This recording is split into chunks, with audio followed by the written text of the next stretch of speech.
Bienvenue dans mon atelier à histoire. Est-ce que tu sais que certains disent que les monstres ont vraiment existé? Genre Dracula? Exactement. Ce soir, on part à la chasse des monstres les plus célèbres de l'histoire.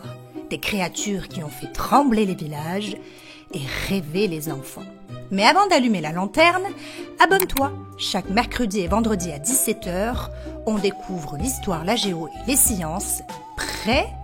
Mets ta cape et prends un chocolat chaud, direction le monde des monstres légendaires.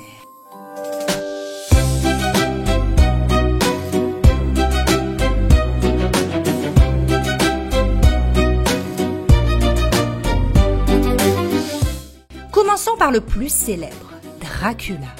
Mais savais-tu qu'il s'est inspiré d'un vrai personnage historique? Donc Dracula a vraiment existé? Pas tout à fait. Le vrai s'appelait Vlad III, un prince roumain du XVe siècle. On le surnommait l'Empaleur parce qu'il punissait cruellement ses ennemis. Des siècles plus tard, un écrivain anglais, Bram Stoker, s'est inspiré de lui pour créer un vampire élégant vivant dans un château. Ah oui, donc Dracula, c'est un mélange de vrais princes et de légendes sanguines? Exactement, un homme bien réel, devenu monstre éternel.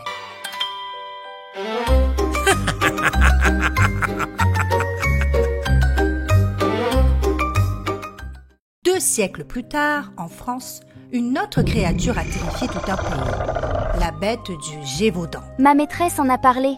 C'était un animal géant, non? Oui, en 1764, des habitants du sud de la France racontent qu'une bête attaque les villages. Certains disent un loup énorme, d'autres un monstre. Pendant 3 ans, toute la France en parle. Mais la bête était sans doute un grand loup ou plusieurs loups affamés. Donc encore une fois, la peur a grossi l'histoire. Exactement. Comme souvent, la peur transforme les faits en légende.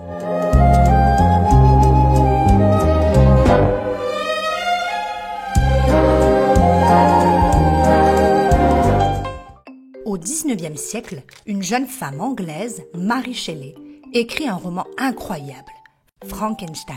Ah oui, c'est le savant fou, non? Exactement. Le docteur Frankenstein fabrique un homme à partir de morceaux de cadavres. Mais attention, Frankenstein, c'est le docteur, pas le monstre. Et pourquoi il fait peur? Parce qu'il parle d'un sujet très moderne, quand l'humain veut jouer à Dieu avec la science. Un monstre né, non pas de la magie, mais de la curiosité. Donc, c'est un monstre créé par une idée? Oui, et c'est souvent les plus dangereux.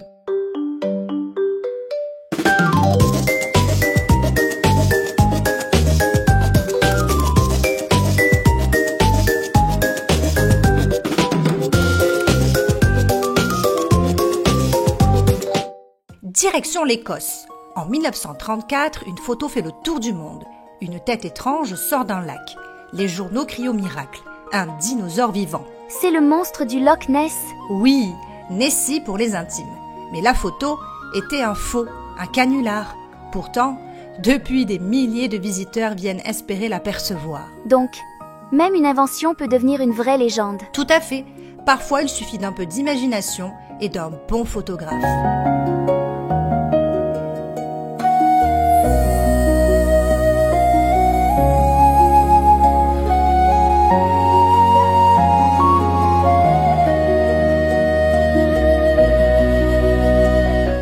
Et si on parlait des sorcières, Capucine? Celles avec les nez crochus et les balais? Pas tout à fait. Au Moyen-Âge, beaucoup de femmes ont été accusées de magie simplement parce qu'elles connaissaient les plantes ou soignaient les malades. Mais la peur de ce qu'on ne comprenait pas les a transformées en monstres. Donc certaines sorcières étaient juste des femmes intelligentes? Oui, exactement. Aujourd'hui, elles symbolisent la liberté et la force féminine. Alors vive les sorcières gentilles!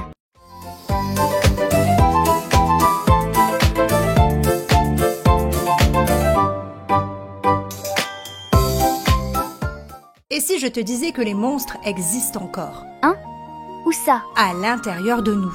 Le stress, la colère, la jalousie, ce sont nos petits monstres modernes. Mais bonne nouvelle, on peut les apprivoiser. Comment?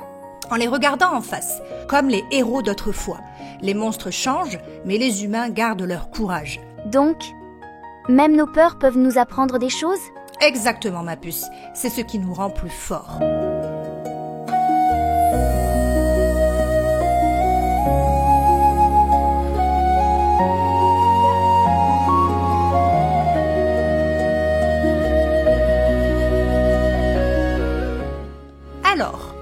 Qu'est-ce que tu as découvert aujourd'hui, Capucine? Que derrière chaque monstre, il y a une histoire vraie.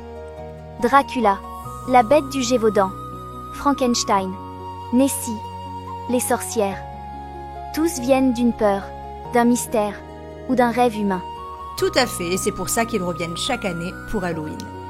Et toi, dis-nous, quel monstre tu trouves le plus fascinant? Si tu as aimé voyager parmi les monstres, abonne-toi. Une vidéo sort tous les mercredis et les vendredis à 17h.